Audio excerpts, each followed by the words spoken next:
Hi guys, welcome to Office Blokes React. I'm Office Bloke Dave. I'm Office Bloke Mike. I'm Office Bloke Daz. Collectively, we're all three of the Office Blokes in a room together. We're back. Back in the studio. It's true. So, Mike, tell us about the soap on a rope. I don't know what you're talking about. It's good to be back. That's all I'm saying. Just hanging out with loads of like-minded gentlemen. Against your will, weren't you? Under lock and key. Oh, dear, anyway. Yeah. Anyway. Yeah, that's all I've got to say about that. Yeah, Cheers it's good. for that one, Good. guys. Yeah, that's all you need to say. Let us know in the comment section what happened to Mike, and we've already got a competition going. What are two ideas thrown at us, haven't we? So yeah, keep your eye out for a video on what actually happened to Mike, and also how he was found. Or bailed, is another phrase we use. Yeah. Anyway, what goes into an NFL team's journey to an international game? Interesting is because there's games coming up in October, isn't there? Yeah. I think Tottenham have got a couple of games, and Wembley as well, hosting a couple of games. Right. Okay. So I'm not sure if I'm away when the Giants play. I think it's Green Bay. I think it's October 9th, is it? Yeah. Right. Okay. 9th or 10th at a time. So I'm going to be away in October at some point for my birthday. So it's we're just trying to find out the location where I go to. It keeps getting fucking changed every week. At the moment, it's Rio.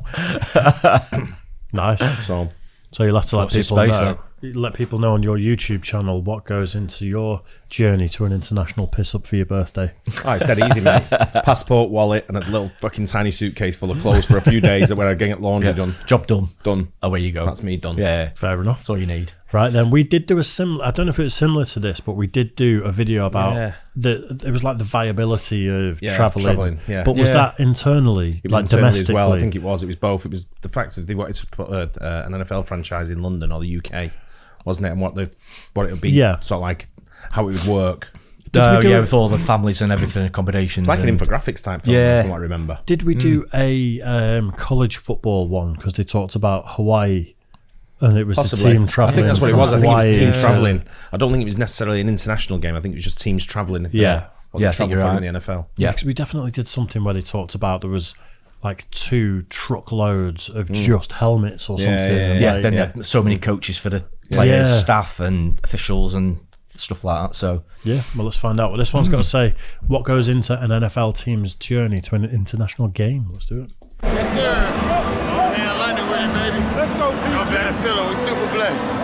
My favorite city. I love London. NFL Game Day in London. From Wembley Stadium in London, England.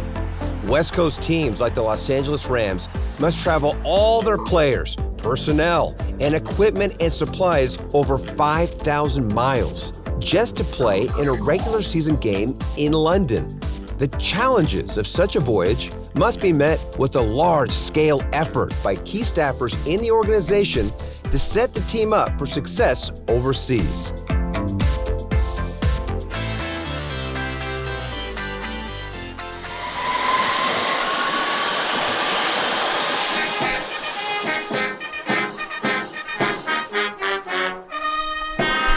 Several months prior to game day in London, a shipping container is filled to the brim and shipped with several tons of supplies and equipment, including nutrition and hydration items, medical supplies, practice equipment, generators for electricity, and an assortment of dry goods and condiments. Why would they have generators? We have electricity over here. Yeah, no, but what you do is the backup for what you need.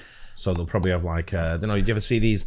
You'll probably see when you go around like different places, you ever see these massive like generators? So normally a Greco or one of the major leaders in it. Right. You ever seen like orange like generator things? Greco on the side, like the size of a 20-foot container. yeah, they have a lot when they do like Concerts and stuff like concerts that. and exhibitions, outdoor, don't they? And a Greco are the what's it one? So they'll have their portable generators that go out because they need so much power. Yeah. So you're going into a big city sort of thing. So you probably I don't know. It could be to do with charge. I don't know. Costs. Interesting.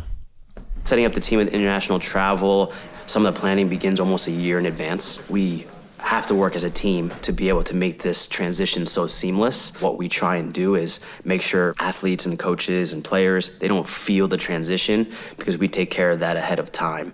I think with international travel, it's the small things you don't think about what you need. It's the Band-Aids, it's the wound care stuff, and you have these alcohols, these peroxides, these antibiotics, and international travel, they say, hey, you can't bring this, and this because it's a flammable or hazardous material. So you can't fly it on a plane, so you have to send this stuff on a boat. Our medical team, we're a walking hospital. Everywhere we go, we are a pop-up medical team. About 900 items and about 100 big pieces of equipment ready for any injury. So what we did 5 months ago was we prepped a whole allotment of things, of supplies, that gets on an ocean freight container and shows up hopefully 5 months later when you land and touch down on a Friday in London for a game on Sunday. That's madness. Wow. It seems crazy to me with the money that we're talking that they couldn't just have a shipping container in the UK in a facility permanently. You're right, but what happens, you're right in what you're saying, but what you find that happens in things like that is cross-contamination. So you might get, if you've got storage in London, then you're relying on someone else running that storage unit for you. Yeah. Where they're going to have access to your gun. Who's to say they're not going to be sabotaged? Yeah. Do you know what I mean? That people are going to put drugs in their fucking nutrition, and stuff like that. Yeah, you've got medicines, antibiotics and stuff. I mean, it's they want to make sure 100% that everything's absolutely and it's correct, the trust factor that goes into it as well for cross-contamination. It's your goods, it's your staff, it's your everything you're doing is for yourself.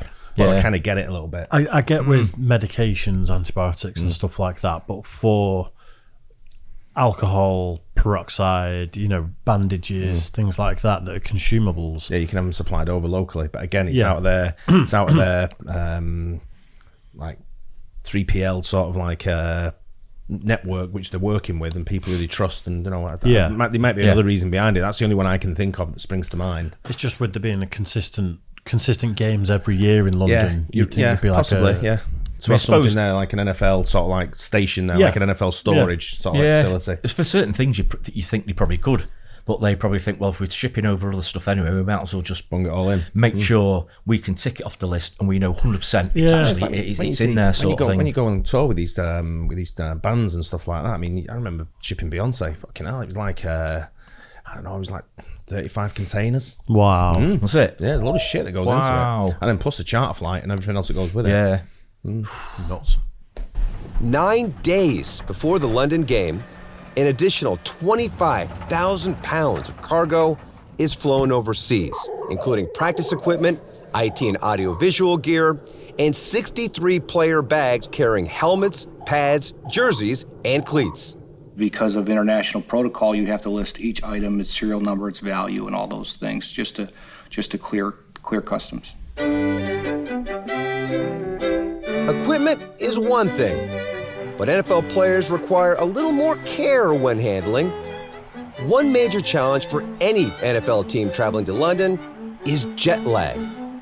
For West Coast teams like the Los Angeles Rams, the journey means adapting to an 8-hour time difference. Throughout the week, we'll progressively try to manage our time frame of our daily regimen with our practice and everything, slowly manipulating that time back a little bit to get a little bit closer to UK time. Part of your body clock is obviously when we want to feed it. So our fueling strategies will change as we try to slowly progress into that local time zone. The biggest thing from a nutrition side is probably hydration up front. We know the limits that can come from being dehydrated in performance, so we definitely encourage guys to weigh in, then weigh out accordingly after practice. Here we go, man, let's go. Speed, good stride. Then we can kind of go in and give them a more exact calculation from an electrolyte supplementation standpoint or just an overall quantity of liquid. We want those guys to be back at a range that they're really comfortable with and that we feel like sets them up for success.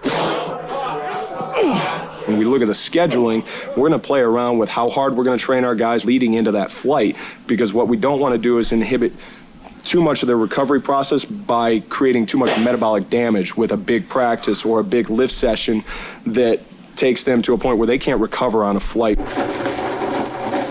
We realize that this travel is pretty taxing on the guys already. We really want to almost overemphasize the use of antioxidants. We may sneak in a few more berries during this period of time and then encourage guys from a probiotic standpoint. So, we'll encourage guys to use yogurt and those types of things. Immune system health is huge for us here. Wow. It's a fair point, isn't it? Because find long flights, you can feel a bit rough after you get off. No, of course. That's fucking 3 bottles of wine I've had on it normally. That makes you feel good. That helps. It's nothing to do with the fucking time difference and everyone else who goes with it. Yeah. It's just thinking about that, you've got to get the immune system boosted though, because if they turn up and they're ill and suddenly they've been on a plane with everyone else and everyone else is ill. There's no game, is there? Yeah. There's so much goes into it. I mean, the fact that they play over here in sort of like England, is that because, is it a money generating thing, or is it because they want the NFL being sort of advertised over here? Yeah, or, I think both. Because there must cost a hell of a lot of money other. to get everything over here. And, yeah, but I think what you've got is, the costs to bring it over would be covered by, whoever's broadcasting it maybe, or TV rights to be getting into. Because they're always sold out as well, aren't they? Yeah, it's always sold out venues, but it's one of them where you're bringing in a new market as well. And I know they've always been talking for ages, or a long time, for about putting a franchise in the UK or in Europe. Yeah, they have, yeah. So it's not only, I don't think they're only playing in England, though. I think they're playing in Germany as well. Right, okay. I think there's NFL games in Germany, yeah. So they're trying to push the NFL bigger on a bigger scale into Europe. Yeah. It's kind of like, it's very similar sort of like stature to, I always sort of like do it reverse with the Premier League. The Premier League's quite popular in the USA on a grand scale, same as the NFL. Yeah. Very popular in Europe on a big scale, and they want us to see games, and they want to bring games into them. We want to do the same over there. We've not brought a regular league game yet outside of the country. They talk about the 39th game, weren't they? Which is definitely be coming. I think they should do the Charity Shield overseas. That's a fair idea. Shield or whatever it is. You get some of the managers complaining about that, though, wouldn't you? Depending where it is. It's the week before the start of the season. But you can move that.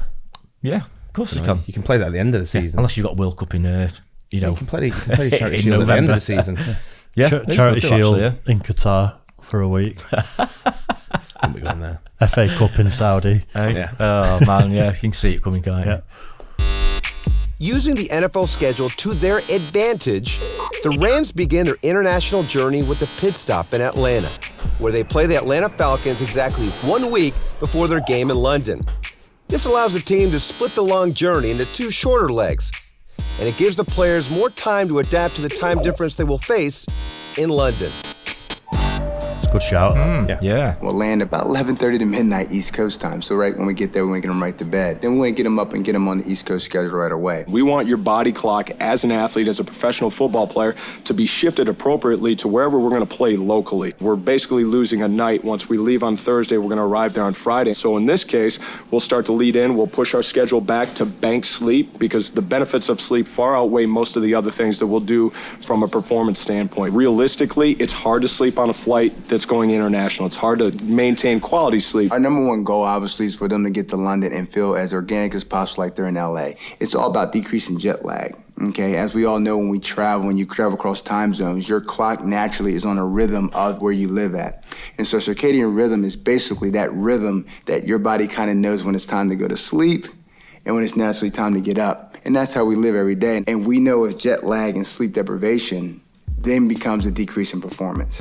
And we can't afford to do that. 3rd and inches, Goff rolling, looking, cutting back, touchdown. And they're off to London with a 37-10 victory over the Atlanta Falcons.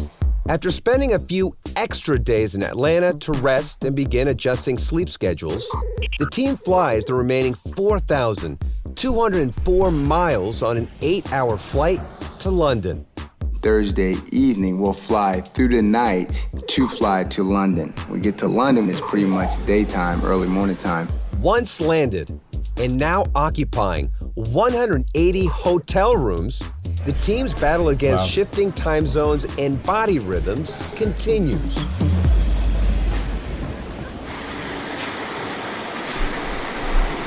One of the first things that we will do once we arrive at our hotels, we won't even check into our rooms. We're going to drop our bags. We're going to do an activation workout. 15 yards. Ready. Go. So that we can, number one, activate tissue, get out of the seated position that we've been in. We're going to try to get that athlete's body back to being ready for football, because fast forward, we're going to have football practice in a matter of a couple of hours. So that process starts immediately with feet on the ground. And get these guys moving right away. Keep them on schedule by having meetings, having meals. We don't want to get to the rooms. We don't want them taking naps. We want them to stay up throughout the day so they can go to bed on that normal time on that Friday night. In their travels, teams have learned that the toughest opponent in any cultural divide is taste buds. Our biggest obstacle usually is the food. and making sure that it's most what they're used to. That's what we've learned is try to stay Americanized as long as possible so their comforts are met. It's working. See all the players getting to the UK and going for a curry the night before a game. Standard, right? Stomachs just aren't used. 10 pints of Stella and a curry. Game day next day. Ready for anything. Yeah. Definitely, yeah. We've got plenty of McDonald's over here, haven't we? So True. Should feel right at home. I don't think that's the... No nutritional value whatsoever. Maybe not, though. Which, was it Usain Bolt that took frozen chicken nuggets with him? And that's all he ate when he'd be abroad because he didn't trust the food.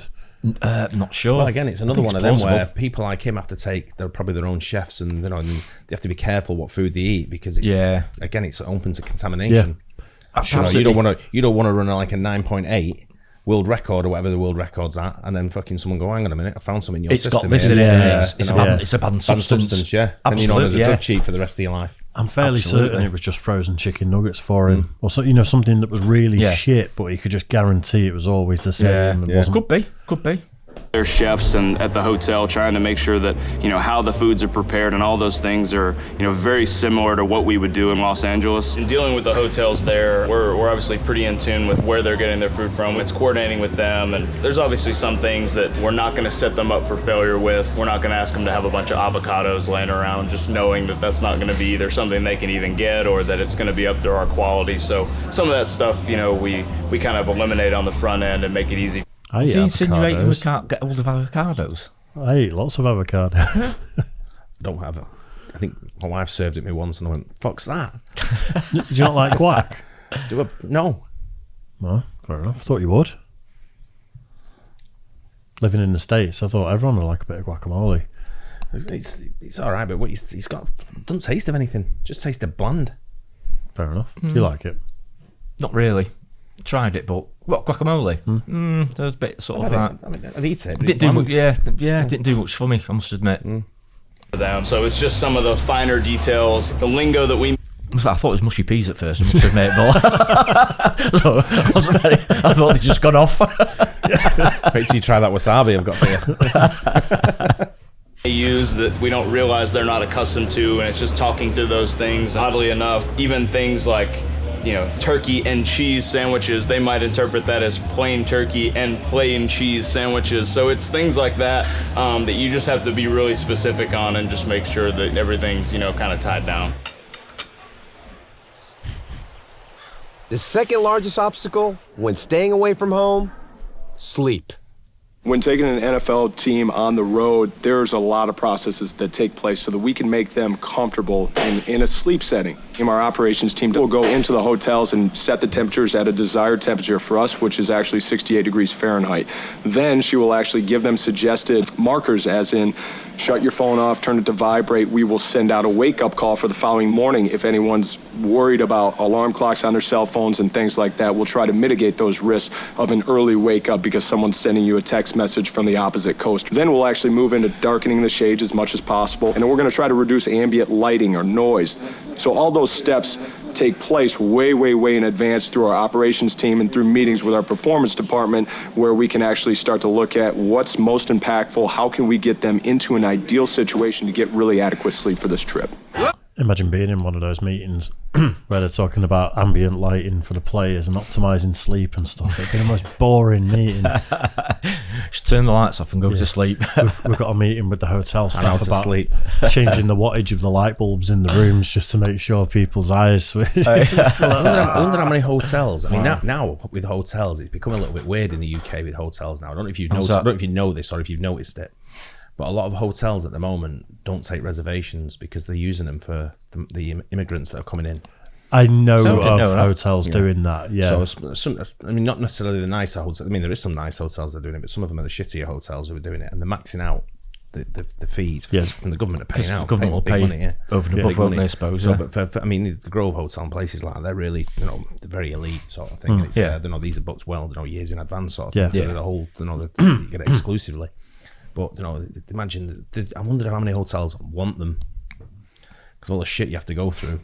Yeah. I mean, I know it's full for a couple of weeks maybe, but, the amount you have to go through and, what I guess it's all paid for anyway, but... I think the higher-ups at the hotel are definitely going to want them because that's going to be a huge contract, isn't it? Yeah. But then maybe massive. maybe the staff are like, for fuck's sake, the NFL guys are coming and it's got to be, It's going to be hard work. Yeah. Maybe. Yeah, we've got to come find avocados from somewhere, for fuck's sake. Fucking Asda. What even is an avocado?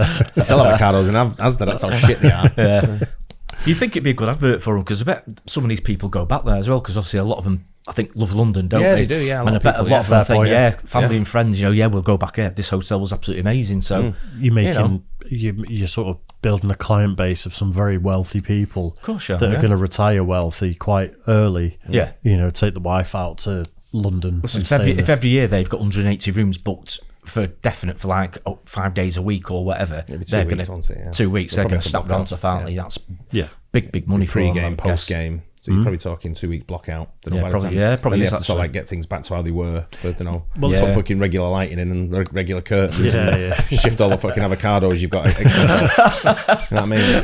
Avocado special for everyone for the next 12 months. We here, huh? So what does it all add up to? The year of planning, the hours of manpower, the thousands of pounds of equipment, and the commitment to prime physical conditioning? Enabling guys not to have to overcome an unnecessary obstacle during the game. Nutrition is never going to win or lose us a football game, but it can create an obstacle that a guy doesn't necessarily need to have to overcome during the game to perform at his best. So if he's adequately hydrated, if he's fueled the way that he fuels on a weekly basis, then at that point, my job's essentially done. As long as our players feel good, they will perform good, and we're confident in that. So we're trying to take care of all the precautionary steps that we possibly can. Touchdown, LA!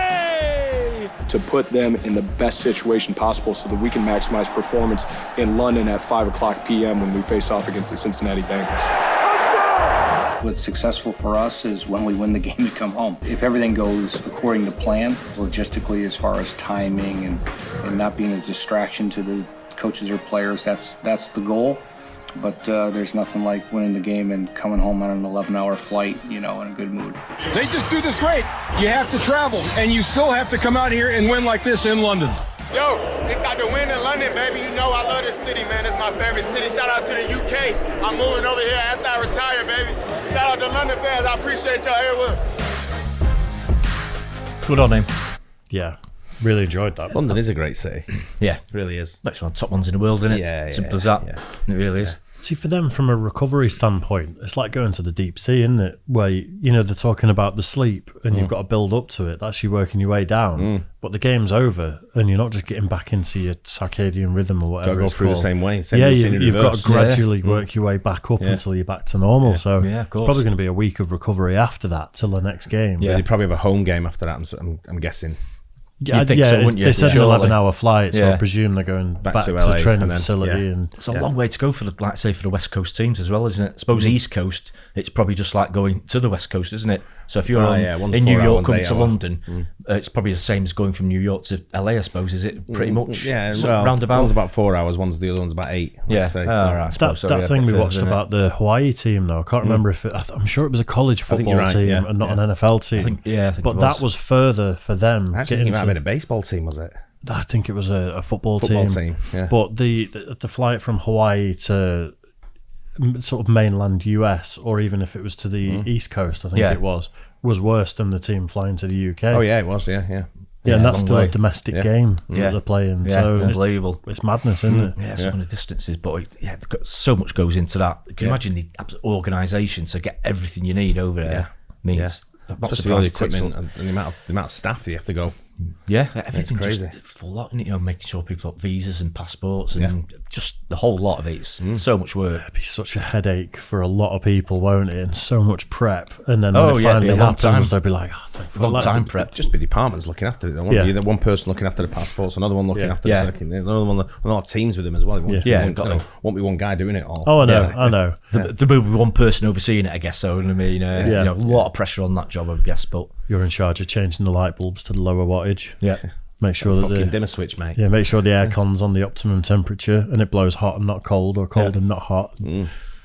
Back to the light bulbs. I'll do that. I'll be with his clipboard. I'll be in charge of avocados. I'll just go to Aldi down the road. I'll be in charge of the bar because none of them have been there. Just be quiet. I wonder if they drink at all.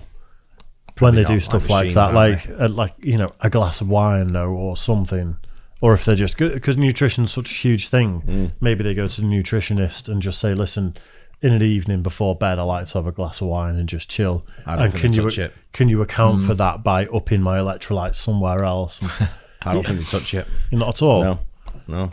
It'd be interesting to know if that. they win a game or the end of the season, definitely. Yeah. I mean, there might be the odd. I mean, there's a lot of players and a lot of stuff. So the odd one might maybe, but I think they commit to that sort of like short period of time of them being that a type machine, of lifestyle. and then when they've got the little time off they have, then they let themselves and they're back in training for the next season. I think they just commit to that. That's what I normally do. I normally sort of like Friday night, Saturday night, Sunday night, I'm like smashed. Monday, Tuesday, Wednesday, Thursday morning. Just I'm off it. Just merry. Yeah, just AM. PM's a bit, well, depends. And then I'm back in training. Don't forget was it Lawrence Taylor that was smoking crack? So there is obviously some lifestyle choices for some of the I'm sure players. there's always got to be one or two in there. There's always going to be one or two that are doing the wrong beings, aren't they? The wrong ones. Yeah, but I guess that most of them would be like absolutely top professionals, wouldn't they? Smoke some crack, have an avocado. We've got crack in the UK as well, funnily enough. So in the avocados, in the avocados, crack avocados. Nice. Hope you guys enjoyed that. Don't forget like and subscribe, hit the bell, and we'll catch you on the next one. Cheers, guys.